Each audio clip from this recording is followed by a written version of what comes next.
और hello everyone, क्या हाल है। सॉरी, एक लेक्चर तो डिले हो गया, बट नो जस्टिफिकेशन। आगे बढ़ेंगे आज हम लोग इकोनॉमिक्स को थोड़ा और आगे लेके चलने वाले हैं। आइए स्टार्ट करते हैं। तो welcome back to this channel, the aspirant, for aspirant, by aspirant, है ना। तो बड़ा लगाव सा रहेगा आप सभी के साथ, and we will build a community over a long period of time. I know कि अभी स्टार्टिंग दौर है, बट उससे कोई फ़र्क नहीं पड़ता है, क्योंकि यहाँ पे जो चीज़ है वो ये है कि I am here to share the information with you all people, share the whatever I have learn and whatever I am going to learn from you, है ना। तो चलिए आज स्टार्ट करते हैं। तो आज हम लोग स्टार्ट कर रहे हैं GDP, welfare, development and human capital. आज का जो मेन गोल रहने वाला है उसमें हम लोग ये तो पढ़ेंगे कि इकोनॉमिक ग्रोथ किसे कहते हैं, इकोनॉमिक डेवलपमेंट किसे कहते हैं, लेकिन साथ ही साथ ये भी देखेंगे कि इन्फ्लेशन का मतलब क्या है। इन्फ्लेशन को बहुत डीप में नहीं लेके जाने वाले हैं, क्योंकि नेक्स्ट क्लासेस में, आगे आने वाले क्लासेस में उसको और भी समझेंगे, बट चूंकि अभी ये स्टार्टिंग का दौर है, शुरुआती दौर है क्लास का है, तो we will try to keep it as much as light possible. चलिए देखते हैं। लास्ट क्लास में हमने पढ़ा कि जीडीपी जो होती है वो क्या होती है, लेकिन अब ना जो पूरा दुनिया का एक जो शिफ्टिंग पैटर्न वो दिख रहा है कि जो डिबेट पूरे वर्ल्ड में चलता है कि क्या जीडीपी सही में एक इम्पॉर्टेंट मेजर है आपके डेवलपमेंट को मेजर करने के लिए, आपके वेलफेयर को मेजर करने के लिए, ह्यूमन कैपिटल को समझने के लिए, ह्यूमन के इम्पोर्टेंस को समझने के लिए, ह्यूमन के वेलबींग को समझने के लिए। जब पूरी दुनिया में आपको पॉल्यूशन का लेवल दिखाई देता है, जेंडर इनइक्वालिटी दिखाई देती है, जब देखते हो आपकी बहुत जगह पे democratic norms, democratic government fail कर रही हैं, राइट्स का वायोलेशन हो रहा है, तो इन इकोनॉमी में बहुत बड़े लेवल पे इनइक्वालिटी दिखाई देती है। इन सारे सिस्टम या सर्कमस्टांसेस के बीच में द क्वेश्चन विच अराइजेस कि क्या जीडीपी सही में आपकी इन सारी चीज़ों को मेजर करती भी है या नहीं करती है। इसे समझने से पहले हम लोग ये समझेंगे कि इकोनॉमिक ग्रोथ या इकोनॉमिक डेवलपमेंट क्या दोनों सेम चीज़ है। नहीं, इकोनॉमिक ग्रोथ जो होता है ना, वो एकदम डिफरेंट है इकोनॉमिक डेवलपमेंट से। इकोनॉमिक ग्रोथ सिर्फ आप नंबर्स के बारे में बात कर सकते हैं कि हाँ, आपकी जो जीडीपी है कितनी ग्रो कर रही है, कितना प्रोडक्शन हो रहा है, कितना डिस्ट्रीब्यूशन हो रहा है। लेकिन जो डेवलपमेंट है ना, वो बहुत सारी चीज़ों को लेके बनता है। सोशल, इमोशनल, इकोनॉमिक, पॉलिटिकल, सब चीज़ों के बारे में बात करता है। क्या आपका एजुकेशन सिस्टम कैसा है, आपके हेल्थ इंफ्रास्ट्रक्चर कैसे हैं, क्या उनको वहाँ पे बेसिक सोशल सिक्योरिटी स्कीम्स मिलती है, क्या उनको बहुत ही हाई स्टैंडर्ड या इवन अच्छी खासी एजुकेशन मिल पा रही है, अपॉर्चुनिटीज़ मिल पा रही है, क्या आपके गवर्नमेंट में जो पॉलिटिकल सिस्टम है वहाँ पे इंक्लूसिविटी आप फॉलो करते हो। ये सब फॉलो नहीं करते तो डेवलपमेंट काहे का डेवलपमेंट, ठीक बात है। तो डेवलपमेंट एकदम डिफरेंट चीज़ है जो ह्यूमन के वेलबींग पे सेंटर्ड है, ह्यूमन पे सेंटर्ड है। लेकिन जो ग्रोथ है, it is just talking about the quantitative aspect. क्या है? Quantitative, quantitative. देखो ना, कभी कभी स्पेलिंग भी हम लोग भूल जाते हैं, खैर वो कोई बड़ी बात नहीं है। क्वांटिटेटिव एस्पेक्ट, ये चीज़ है। और डेवलपमेंट क्या है? It's a qualitative aspect, qualitative aspect. अगर स्पेलिंग गलती हो तो गलत हो तो माफ़ कर दीजिएगा, मैं अब मुझे याद भी नहीं आ रहा है, मतलब पता नहीं क्यों। ठीक है, तो ग्रोथ और डेवलपमेंट ये अलग चीज़ है। तो पहली बात तो इकोनॉमिक ग्रोथ समझ में आ रहा है, इकोनॉमिक डेवलपमेंट समझ में आ रहा है ना। तो क्या जीडीपी इकोनॉमिक ग्रोथ को मेजर करती है या इकोनॉमिक डेवलपमेंट को मेजर करती है? यार एक सिंपल से बात है, जीडीपी में हम कहाँ बात कर रहे हैं कि आपके देश में कितने एजुकेशन सिस्टम क्या है एंड ऑल। तो ये it generally talks about this quantitative aspect, quantitative aspect के बारे में बात करती है, क्वालिटेटिव एस्पेक्ट के बारे में बात नहीं करती है। लेकिन क्या ये क्रिटिसाइज करना कि जो जीडीपी है वो अच्छी पैरामीटर नहीं है आपके ग्रोथ को रिप्रेजेंट करने के लिए या समझने के लिए, ये गलत बात है या सही बात है? यार जीडीपी को बनाया गया था सिर्फ किस चीज़ के लिए? नंबर्स को रिप्रेजेंट करने के लिए। इसका डिज़ाइन ही ऐसा है कि हमें इकोनॉमिक डेवलपमेंट के पर्सपेक्टिव से इसको बनाया नहीं, हमने ह्यूमन कैपिटल के पर्सपेक्टिव से बनाया नहीं, हमने ह्यूमन के हैप्पीनेस को मेजर करने के लिए बनाया ही नहीं है। तो चूंकि इसका डिज़ाइन ही ऐसा है जहाँ पे हम उसे मेजर नहीं करते, तो इसको क्रिटिसाइज करना उतना बहुत फ्रूटफुल लगता नहीं है। इसलिए ओवर टाइम जब हमने देखा कि चूंकि ये सिर्फ इकोनॉमिक ग्रोथ को रिप्रेजेंट कर रहा है, तो क्यों ना हम ऐसे पैरामीटर्स बनाएं, ऐसे इंडेक्सेस बनाए जो और भी सारी चीज़ों को मेजर करे। तो यस, हमारे पास आज बहुत सारी चीज़ें आती है। ग्रीन, अगर मान लो कि ये मेजर करना है कि उसका इन्वायरमेंट पे क्या इम्पैक्ट है, तो you have the green GDP. फिर आपको देखना है कि उसका जेंडर इक्वालिटी पे क्या इम्पैक्ट है, तो you have this gender equality वाली कॉन्सेप्ट आ जाती है ना। ह्यूमन डेवलपमेंट इंडेक्स आ चुका है, मल्टी डायमेंशनल पॉवर्टी इंडेक्स आ चुका है। तो हर नीड्स के हिसाब से आपने इंडेक्सेस को बनाया है, आपने कैटर करी हैं चीज़ें। तो जीडीपी डेफिनेटली इकोनॉमिक डेवलपमेंट को मेजर नहीं करता है, बट हाँ ये कह देना कि GDP is totally a flaw, totally a fault, ये गलत चीज़ है।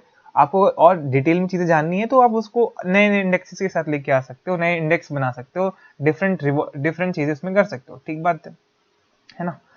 अब चलो ठीक है, जैसे मैंने यहाँ पे बोला कि इकोनॉमिक डेवलपमेंट क्या है। इकोनॉमिक डेवलपमेंट एक ब्रॉडर कॉन्सेप्ट है, जहाँ पे आप क्या बात करते हो, सोशल इकोनॉमिक प्रोग्रेस के साथ साथ इमोशनल चीज़ों के बारे में भी बात करते हो।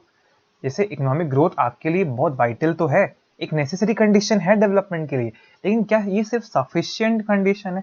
नहीं, ये सफिशिएंट कंडीशन कैसे हो सकता है?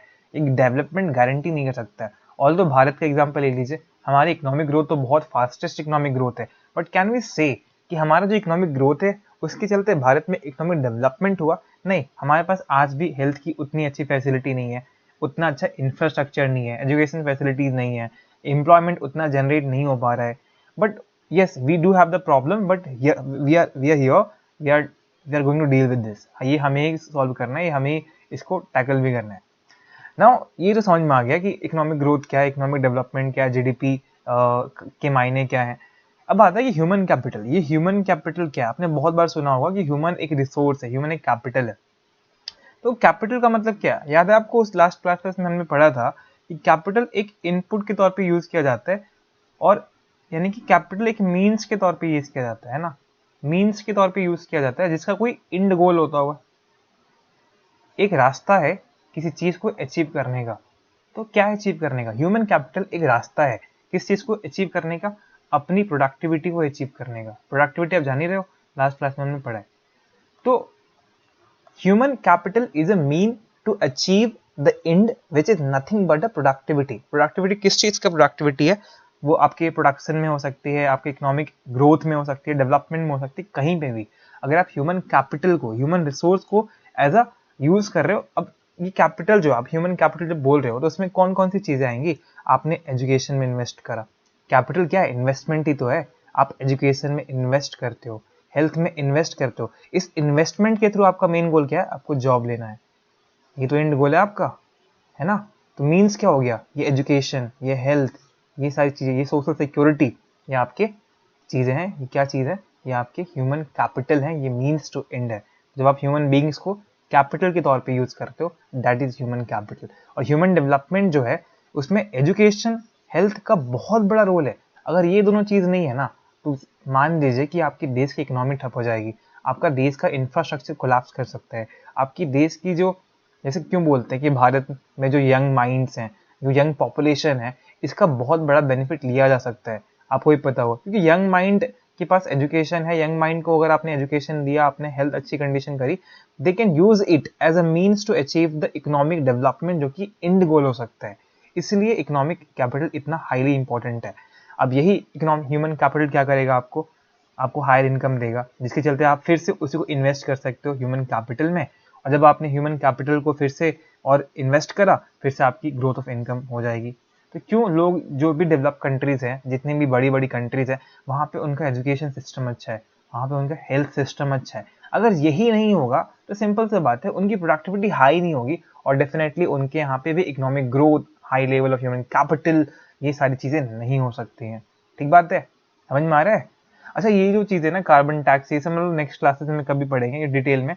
लेकिन क्योंकि यहाँ पे मतलब क्लाइमेट वाले टॉपिक पे पढ़ लेंगे, जब इकोनॉमिक के साथ इसको लिंक करना होगा। आइए आइए अब समझते हैं कि यार पूरे दुनिया में आपने बहुत बार नाम सुना होगा कि डेवलप कंट्रीज ये है, ये डेवलपिंग कंट्री है ना, ये पुअर इकोनॉमी कंट्री है, ये एडवांस इकोनॉमी कंट्री है। तो ये कौन करता है? ये नाम देता कौन है? या किसी का मन किया, आज जो बाइडेन उठते हैं और उनका मन करता है कि चलो आज से जो बांग्लादेश है वो एक डेवलप कंट्री, इसको हम नाम दे देंगे। करने के लिए कुछ भी कर सकते हैं वो, है ना। लेकिन ठीक, उसमें हम लोग नहीं जाने वाले।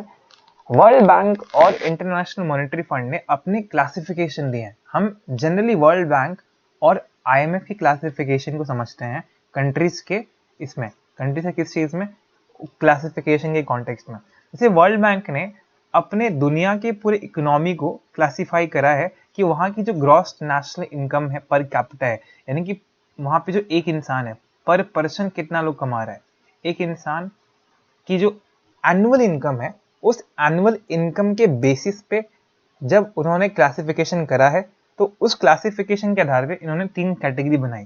किसने? वर्ल्ड बैंक ने। क्या कैटेगरी बनाई है? हाई इनकम, मिडिल इनकम और लो इनकम, ये 3 कैटेगरी उन्होंने बनाई है। अब इसमें कुछ तो पैरामीटर होगा। जैसे उन्होंने बोला कि हाई इनकम कंट्री वो कंट्री है जहां पे जो हर इंसान है लगभग $13,205 रुपया कमाता है एक साल का। फिर उन्होंने बोला मिडिल इनकम में कितना है, $4,255 और $13,205 के बीच में। और लो इनकम में कितना हो गया, जो ऑब्वियस सी बात है जो $4,255 से कम कमाएंगे। इसमें अभी भी भारत, इंडिया है ना।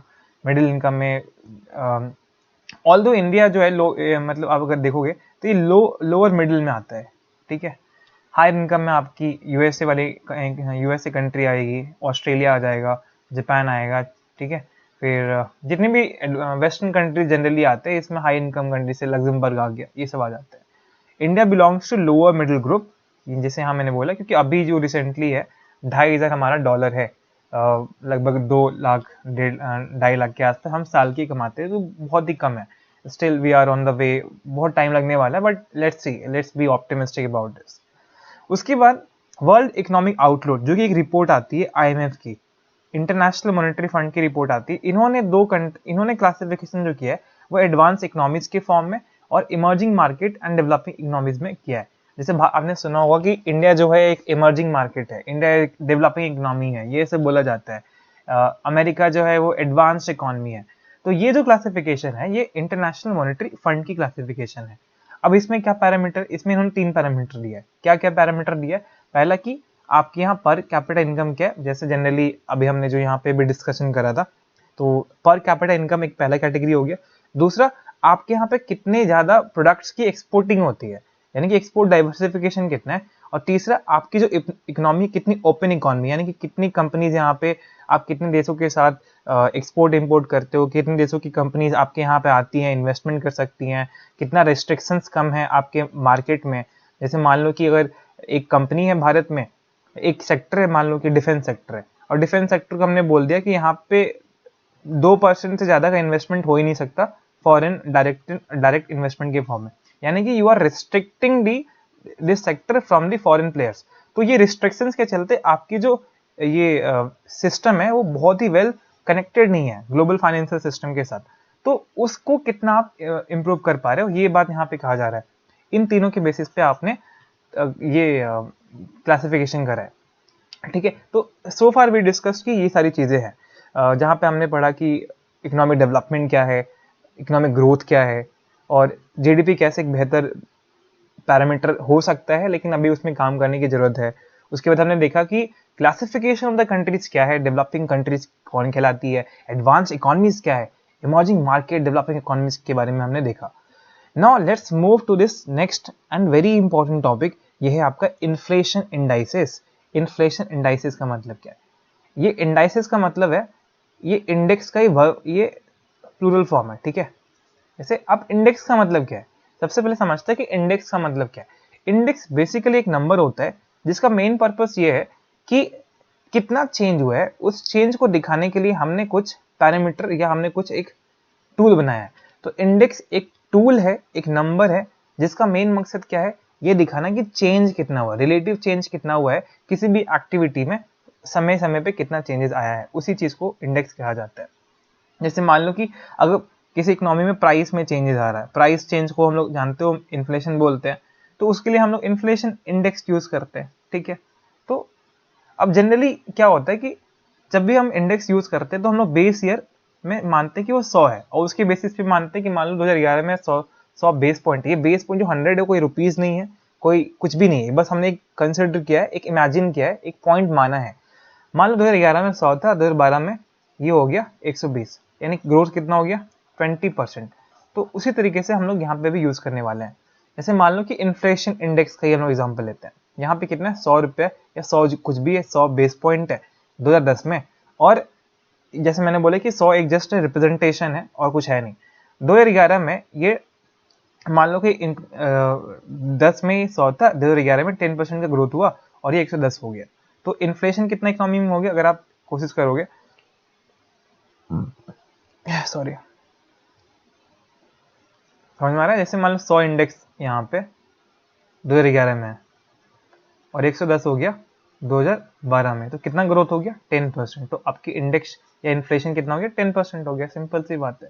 तो इसी इन्फ्लेशन को मेजर करने के लिए हमने बहुत सारे इंडेक्स बनाए, जैसे कंज्यूमर प्राइस इंडेक्स है ना, फिर हमने होलसेल प्राइस इंडेक्स बनाया है। तो इंडेक्स का मतलब क्या है, रिलेटिव चेंजेस को बताना टाइम टू टाइम, उसमें से भी किस में चेंजेस करना, आप मतलब कौन सी चीजों का प्राइस चेंज जो चेंजेस हुआ है उसको मेजर करना चाहते हैं। जैसे मान लो हमने एक बास्केट लिया जिसमें कुछ फल हैं, कुछ सब्जियां हैं, कुछ पेट्रोल हैं, कुछ भी हैं, बिस्किट है, कोलगेट, ये सब चीजें हैं, और इसका हमने एक प्राइस निकाला कि ये 100 रुपये है 2011 में। और ये ऐसे बास्केट है, ऐसे गुड्स हैं, ऐसे सामान है जो जनरली कंज्यूमर खरीदते हैं, ठीक है। कंज्यूमर खरीदता है तो वो रिटेल में ही खरीदेगा, ऑब्वियस सी बात है ना, वो रिटेल में ही खरीदेगा। तो हमने रिटेल प्राइसेस निकाला है कंज्यूमर के द्वारा खरीदे गए गुड्स का, जिसका प्राइस आया है 100 रुपये, साल है 2011। अब हमने देखा कि 2012 में इसी बास्केट ऑफ गुड्स का जो प्राइस है वो 120 हो गया। यानी कि हमने बोला 2011 से लेकर 2012 में जो इस बास्केट ऑफ गुड है जो कंज्यूमर खरीदते हैं, जो रिटेल मार्केट से खरीदते हैं, उसके प्राइस में 20% का इंक्रीमेंट हुआ है। इसी इंक्रीमेंट इन द प्राइस को हम लोग बोलते हैं इन्फ्लेशन। यानी कि इन्फ्लेशन का रेट कितना हो गया, इट इज 20%। अब चूंकि हमने पूरा जो प्रोसेस है ये कंज्यूमर के पर्सपेक्टिव से किया था, कंज्यूमर के प्राइस को हमने मेजर करा था, इसे हम कंज्यूमर प्राइस इंडेक्स कहते हैं। क्यों? अगर आप इंडेक्स बनाओगे तो वो कंज्यूमर प्राइस इंडेक्स हो जाएगा। लेकिन व्हाट इफ मान लो कि आपने ऐसे बास्केट ऑफ गुड्स को परचेज किया जो कि होलसेल वाले लोग खरीदते हैं। जैसे मान लो एक मैन्युफैक्चरर है, वो गया किसी कंपनी से होलसेल में उसने बहुत सारी चीजें खरीदी और उसको मिला, उसका दाम था 100 रुपये, और फिर उसने जब 2012 में चीजें खरीदी तो उसका दाम हो गया 120 रुपये। तो जब आप होलसेल के प्राइस के पर्सपेक्टिव से बात करोगे, ये होलसेल प्राइस इंडेक्स कहलाएगा। समझ में आ रहा है कंज्यूमर प्राइस इंडेक्स का मतलब क्या है, होलसेल प्राइस इंडेक्स का मतलब क्या है? ठीक है, चलो ठीक। तो कंज्यूमर प्राइस इंडेक्स में भी बहुत सारी कैटेगरी है, जैसे CPI industrial worker, CPI agriculture labour, ये क्या है? ये तो कंज्यूमर ही है, इसलिए हमने कैटेगरी बना दिया है उनको समझने के लिए। लेकिन जो हमारे लिए सबसे इंपॉर्टेंट है, जैसे जानने के लिए आपको जानना चाहिए कि सीपीआई का मतलब क्या है, कि change in the price paid by the ultimate consumers in the retail market. ठीक है, वहां तक कोई दिक्कत नहीं है। दूसरा, हमारे पास भारत में बहुत सारे कंज्यूमर प्राइस इंडेक्स हैं, उसमें से 3 ये हैं, industrial workers, agricultural labourers, rural labourers, इनके लिए भी हमने सीपीआई अलग से निकाला है। आपको इसमें इतना बस याद रखना है कि ये जो है मंथली पब्लिश होते हैं, ऐसे जो इंडेक्स होते हैं उनकी भी एक टाइमिंग होती है कब पब्लिश किया जाएगा, कोई ऑर्गेनाइजेशन पब्लिश कर रहा है कि नहीं कर रहा है। तो जितने भी लेबरर्स वर्कर्स वाली चीजें आएंगी आपको ध्यान में रखना है, ये मंथली पब्लिश होता है और labour bureau under ministry of labour and employment for India ये इसे सेंटर के लिए और स्टेट्स के लिए भी पब्लिश करता है। ठीक है, ध्यान में रखिएगा। अब हमारे जो सबसे इंपॉर्टेंट है कि अगर आप देखिए कि ये जो कंज्यूमर प्राइस इंडेक्स जो हमने अभी देखा यहाँ पे, ये ना सारे सेक्शन को कवर नहीं कर रहा है, एक पर्टिकुलर पॉपुलेशन का पर्टिकुलर सेक्शन को कवर कर रहा है। तो अभी अगर हमें बहुत बड़े लेवल पे चाहिए कंज्यूमर के उस बिहेवियर को रिप्रेजेंट करने के लिए, या फिर कंज्यूमर के जो गुड्स हैं उसके प्राइसेस में क्या चेंज आ रहा है at a major level, at a broad level, उसके लिए हमने निकाला है CPI rural, CPI urban and CPI combined. ठीक है, नाम से समझ में आ रहा है। अब ये जो होता है मंथली, इसे भी पब्लिश किया जाता है, नेशनल स्टैटिस्टिकल ऑफिस से पब्लिश किया जाता है, ये ध्यान में रखिएगा। लास्ट वाले में था कि वहां पे मिनिस्ट्री ऑफ लेबर मतलब इन्वॉल्व थी, यहाँ पे नेशनल स्टैटिस्टिकल ऑफिस इन्वॉल्व है। ध्यान रखने वाली बात यह है कि स्टेट्स और यूनियन टेरिटरीज दोनों इसको पब्लिश करते हैं। ठीक है, अब जैसे मान लीजिए कि हमने बोला कि हमने एक बास्केट बनाया है, जैसे इसी में कंज्यूमर प्राइस के लिए हमने एक बास्केट बनाया है, इसमें कुछ इसमें मान लीजिए कि फूड्स है ना, बेवरेजेस है, पीने वाली चीज़ है, ठीक है, उसके बाद क्लोथ्स है। तो आपने बोला कि यार फूड्स है, बेवरेज है, क्लोथ है, फ्यूल, आप फ्यूल भी यूज़ करते हो, बहुत सारी चीज़ें हैं। ठीक है, इलेक्ट्रिसिटी वाली वाली सारी चीज़ें। तो आपने एक बास्केट ऑफ गुड्स बनाया जिसमें आपने ये सब सारी चीज़ें रखी हैं, उसके प्राइस को आपको मेजर करना है। आपने देखा कि अब सबका कंट्रीब्यूशन तो अलग है, ऐसा तो नहीं है कि सबसे ज्यादा लोग जो कपड़े खरीद रहे हैं, सबसे ज्यादा लोग फ्यूल ही खरीद रहे हैं, सबसे ज्यादा लोग जो होते हैं वो फूड्स खाना खाते हैं, बेवरेज का कंज्यूम करते हैं। तो आपको किसका रोल सबसे ज्यादा है, या फिर फूड्स एंड बेवरेज का रोल सबसे ज्यादा है, यानी कि आप वेट जो होगा आप इसको सबसे ज्यादा वेट दोगे, वेटेड एवरेज, यानी कि सबसे ज्यादा वेट जो होगा ये हम फूड एंड बेवरेज को देंगे। ये बहुत इंपॉर्टेंट पॉइंट है कि सीपीआई कंज्यूमर प्राइस इंडेक्स में सबसे ज्यादा जो वेट मिलता है वो किसको मिलता है, it's a food and beverage को वेट मिलता है। और कितना है इसका, 45.86% है सीपीआई कंबाइंड में, ठीक है, सॉरी। हाँ, उसके बाद सीपीआई, ये बात ध्यान में रखिए कि सीपीआई जो होता है वो इनडायरेक्ट टैक्सेस को भी इंक्लूड करता है। मतलब जैसे प्राइस जो हो रहा है, प्राइस फ्लक्चुएट क्यों करता है, क्योंकि आपने टैक्सेस बढ़ाया। अब टैक्स तो जैसे आपके जो आप लक्स का साबुन लेते होगे वहां पे लिखा रहता है कि इंक्लूसिव ऑल टैक्सेस, तो उस टैक्स, वो तो टैक्स इनडायरेक्ट टैक्स है, आप डायरेक्टली पे नहीं कर रहे हो सरकार को, है ना, वो इनडायरेक्टली आप पे कर रहे हो, तो उस टैक्स को भी इस सीपीआई में इंक्लूड किया जाता है, ठीक है। नेक्स्ट नेक्स्ट हमारे पास है wholesale price index. Wholesale price index कौन पब्लिश करता है, it's office of economic adviser, department for the promotion of industry and internal trade, ministry of commerce industry के अंदर है। यानी कि अभी तक 3 मिनिस्ट्री इन्वॉल्व है इस पूरे इंडेक्स वाले प्रोसेस में, जहां पे हमने देखा है सीपीआई में कौन सी मिनिस्ट्री इन्वॉल्व है, नेशनल स्टैटिस्टिकल ऑफिस जो आता है, मिनिस्ट्री ऑफ स्टैटिस्टिक्स के अंदर आता है सीपीआई। फिर जो हमने जो labour, agriculture labour, rural workers के लिए देखा था, sorry agriculture labourers, industrial labourers के लिए जो देखा था, वहां पे मिनिस्टर ऑफ लेबर एंगेज थी, ठीक है। और यहाँ पे कौन है, it's office of economic adviser, department for the promotion of industry, internal trade, ministry of commerce and industry, ठीक। मैंने इसको पहले भी आपको समझा दिया है यहाँ पे क्या हो रहा है, आइए देखते हैं। अब इसमें भी है, हमने कुछ वेटेज दिया हुआ है प्राइमरी, इसमें सबसे ज्यादा मैन्युफैक्चरिंग प्रोडक्ट्स का आपको दिखता है, जिसमें जो वेटेज है मैन्युफैक्चरिंग प्रोडक्ट्स का सबसे ज्यादा वेटेज है 64.23%, जबकि आपका जो सीपीआई था वहां पे मैन्युफैक्चरिंग नहीं, वहां पे फूड्स एंड बेवरेजेस का सबसे ज्यादा आपको वहां पे कंट्रीब्यूशन दिखाई देता है, ठीक है, राइट। नाउ अब समझते हैं कि एक ना बड़ा इंटरेस्टिंग सा जीडीपी डिफ्लेटर क्या होता है। जीडीपी डिफ्लेटर, देखिए जीडीपी डिफ्लेटर क्यों पढ़ना चाहिए। सबसे पहले ना कि जीडीपी डिफ्लेटर का मतलब है कि आपकी इकोनॉमी में अगर 2011 में 100 रुपए की चीजें बन रही थी, यानी कि जीडीपी आपका 100 रुपए था, वो जीडीपी नॉमिनल भी है और रियल भी है, तो 2012 में जब आपकी जीडीपी मान लीजिए कि 120 रुपए की हो गई, और तो इस केस में आपके देश में जो प्राइसेस में चेंजेस आया है, जैसे जो 2011 में 100 रुपए आपका जीडीपी था, जहाँ पे भी कुछ प्राइस रहा होगा, और 2012 में जो आपका नॉमिनल जीडीपी 120 हो गया, उसमें भी कुछ प्राइस रहा होगा, तो जो प्राइस में फ्लक्चुएशन आया है वो कितना आया है, यानी कि टेक्निकली देखा जाए तो आप ये मेजर करना चाह रहे हो कि इन्फ्लेशन कितना है, यही समझ में आ रहा है, लेकिन जीडीपी के पर्सपेक्टिव से।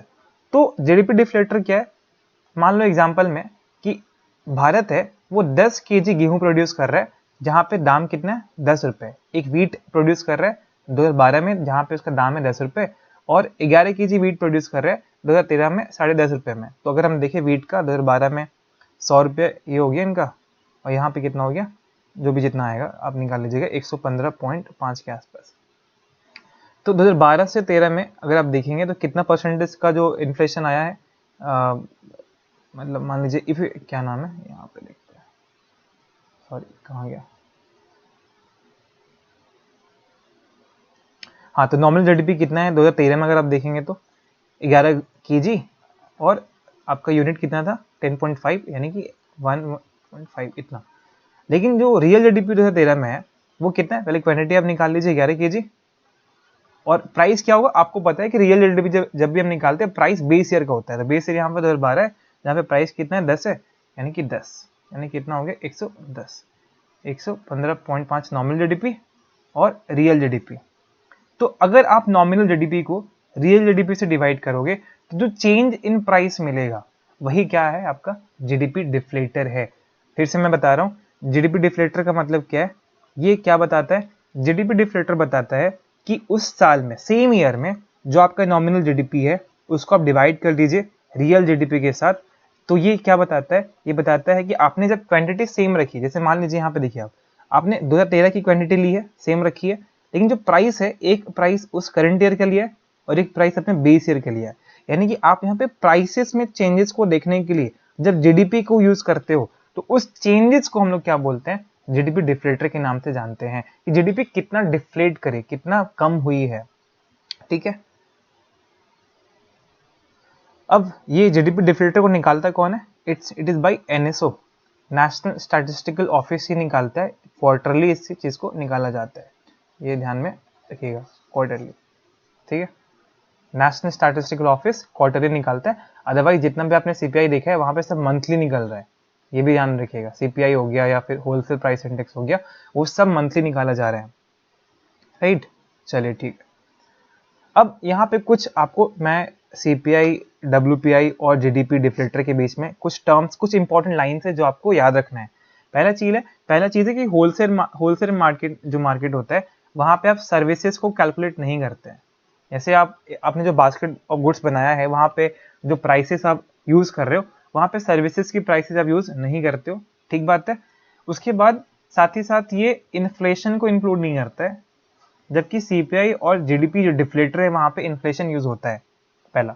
दूसरा, डब्ल्यूपीआई में सारे गुड्स आते हैं, अगर वो गुड्स को ले रहा है, जैसे सर्विसेज को तो नहीं ले रहा है लेकिन गुड्स को तो ले रहा है, ये सारे गुड्स आएंगे, ठीक बात है। लेकिन सीपीआई जो होता है उसमें आपके कैपिटल गुड्स जनरली नहीं आते हैं, यानी कि कैपिटल गुड्स जो सीपीआई है उसमें सारे गुड्स नहीं आते, ठीक। तीसरा क्या, सीपीआई और डब्ल्यूपीआई जो होता है वो डोमेस्टिकली और इम्पोर्टेड, यानी कि आपने जो चीजें घर में बनाई है या फिर आपने जो बाहर से मंगाई है उनके प्राइसेस में जो चेंजेस आएगा वो दोनों को रिप्रेजेंट करता है। लेकिन जीडीपी क्या है, जीडीपी सिर्फ आपके घर में बनी हुई चीजों का यूज करता है, वो इंपोर्टेड गुड्स का चीज के प्राइसेस को नहीं यूज करता है। रीजन आपको पता है कि जीडीपी क्या है, जीडीपी क्या है, बेसिकली आपके यहाँ पे जो बनी है चीजें उसके बारे में, न कि इंपोर्टेड गुड्स के बारे में। इससे जब जीडीपी डिफ्लेटर आप निकालोगे वहां पे इंपोर्टेड गुड्स के प्राइसेस में प्राइसेस के चेंजेस को आप नहीं दिखाने वाले, ठीक है। नेक्स्ट, और उसके बाद क्या है, लास्ट में आप इतना बस ध्यान में रखिएगा, मैं फिर भी यहाँ पे समराइज कर देता हूँ कि एक आपका जीडीपी डिफ्लेटर, आपका सीपीआई, आपका होलसेल प्राइस इंडेक्स, ठीक है। पहला, इसमें कौन से गुड्स इंक्लूडेड है, इसमें सबसे पहले तो जीडीपी डिफ्लेटर में और सीपीआई में इसमें सर्विसेज नहीं है, इसमें सर्विसेज नहीं है, इसमें है, इसमें है, ठीक है। दूसरा, इसमें सारे गुड्स हैं, डब्ल्यूपीआई में आपको सारे गुड्स इंक्लूड करने होते हैं, इसमें पार्शियली आप सब चीज नहीं इंक्लूड करते हो, और इसमें भी आप सारे यूज ही करते हो, ऑब्वियस सी बात है, ठीक है। उसके बाद इसमें इंपोर्टेड रहता है, इंपोर्टेड गुड्स की प्राइसेस में जो चेंजेस आएगा आप उसको करोगे, इसमें भी करोगे, इसमें नहीं करते हो, क्यों? क्योंकि GDP is all about domestically produced goods and not about the imported goods, ठीक है। अभी इतना बस जानना है। इसको जीडीपी डिफ्लेटर कौन पब्लिश करता है, एनएसओ, क्वार्टरली। सीपीआई जो सबसे इंपॉर्टेंट सीपीआई है वो सीपीआई कंबाइंड है जो पब्लिश करता है एनएसओ, मंथली। और ये भी कौन करता है, ये आपका जो ministry of commerce and industry के अंदर आता है वो पब्लिश करती है, मंथली पब्लिश हो जाता है, ठीक है। नेक्स्ट वीडियो में चलिए इस पूरे चैप्टर का हम लोग रिविजन करेंगे और इसका एक कोर्स, इसके ऊपर क्वेश्चंस देख लेंगे, ठीक है। आई होप कि यहाँ पे आपको चीज़ समझ में आ रही होंगी, और जो भी होगा दिक्कत आप मुझे यहाँ पे कमेंट में बता दीजिएगा, मैं सॉल्व कर लूँगा, और क्या, ठीक है। ओके, चलो ठीक है फिर, thank you everyone. So this is Nikhil Dubey signing off.